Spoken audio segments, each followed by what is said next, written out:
Good morning. Uncle Lou here. I realized I never really did a real video about what I thought on the game this week, so it's Saturday morning, about 9:30 or so, but I'll go ahead and talk a little bit about this Georgia-Arkansas game. And if you haven't seen the video from yesterday, Florida State and my Florida State and Jameis Winston video, go ahead and watch that too. Apparently Uncle Lou ruffled a few feathers. I guess some people even got so mad they had to go ahead and send Uncle Lou some direct messages on Twitter about it, but it is what it is. But anyway, this is going to be a good game today, I think, between Georgia and Arkansas. Two best running offenses in the league. We're without Todd Gurley again, which, is bad. A lot of people riding high right now on the Nick Chubb train. He did have a good game last week. However, with that being said, Uncle Lou does have a few concerns here. He did have 150 yards rushing last week and a touchdown, which is great. But if you dig into those numbers a little bit, a couple of things that worry me. Number one, he ran the ball 38 times. That's not including the catches that he had too. So he had over 40 touches last week, which is just insane. In today's football, you just don't see a running back getting that many carries or touches in a game. And there's a reason for that. It's because people tend not to hold up under that type of a workload. This isn't 1980 or 1982 when Herschel Walker used to run the ball 45 times a game. And Bo Jackson and these people, it just doesn't work that way anymore. So I'm concerned about anyone's ability to keep that up over consecutive weeks. The other thing is, he had 150 yards, but like I said, that was on 38 carries. That's an average of about 3.8 yards per carry, which is okay. But Todd Gurley was averaging 8 yards a carry. So, I understand the optimism that Georgia fans have about Nick Chubb. He's a great back, and he's only going to get better. But the bottom line is he's not Todd Gurley, and we are going to miss him. There's no doubt about it. So offensively, I hope Chubb can stay healthy for this game. We have Brendan Douglas backing him up. We also moved J.J. Green back to running back. He played running back last year due to injuries. This year he's been playing defensive back. So we're a man down in the defensive backfield now because we had to move J.J. Green to running back. Word on the street is that there's a walk-on who's been on the practice squad all year that's actually going to be starting at defensive back today. I'm not sure how true that is, but that's what I'm hearing. We just don't have any depth in the defensive backfield at all. Of course, everyone knows why. It's because all of our defensive backs from last year are playing for Auburn and Louisville. But I don't want to go down that road.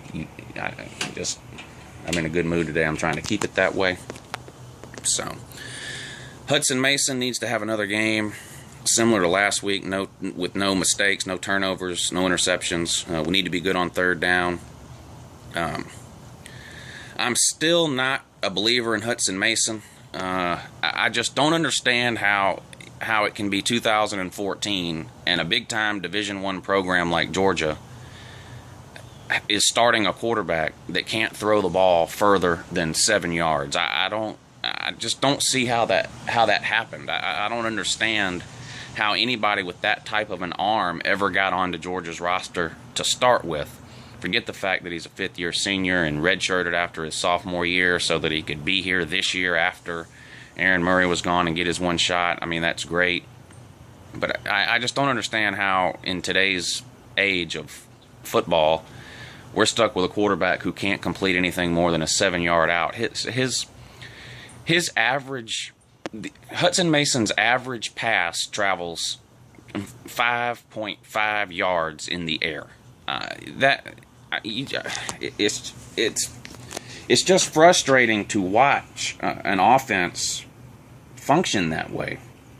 But hopefully he can get it done. Malcolm Mitchell and Justin Scott Wesley are hopefully getting up to speed. They both played last week, didn't have much of an impact. Mitchell did have a few catches, but at least those give us a couple of deep threats. But I'm not sure how beneficial a deep threat is when your quarterback can't throw the ball more than 7 yards. So we'll see how that plays out today.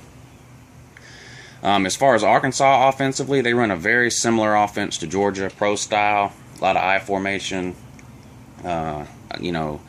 lead dives, left, right. They have a stable of running backs that they like to use, and some really good ones too. They're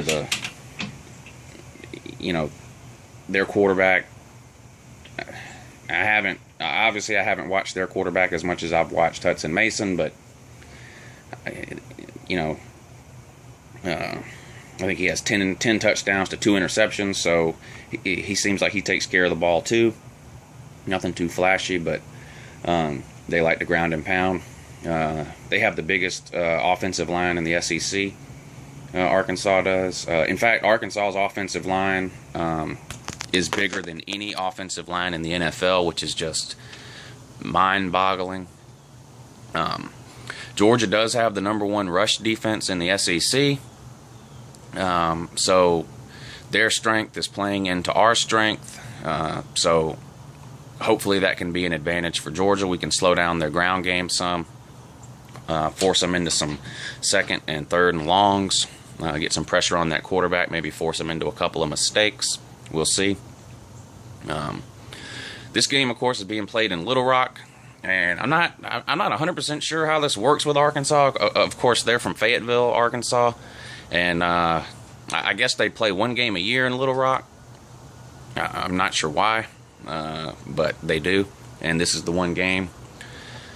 Arkansas has been so close the last few weeks. Of course, they were up on Texas A&M by 14 points I think it was in the 4th quarter. They were up by 14 and found a way to lose.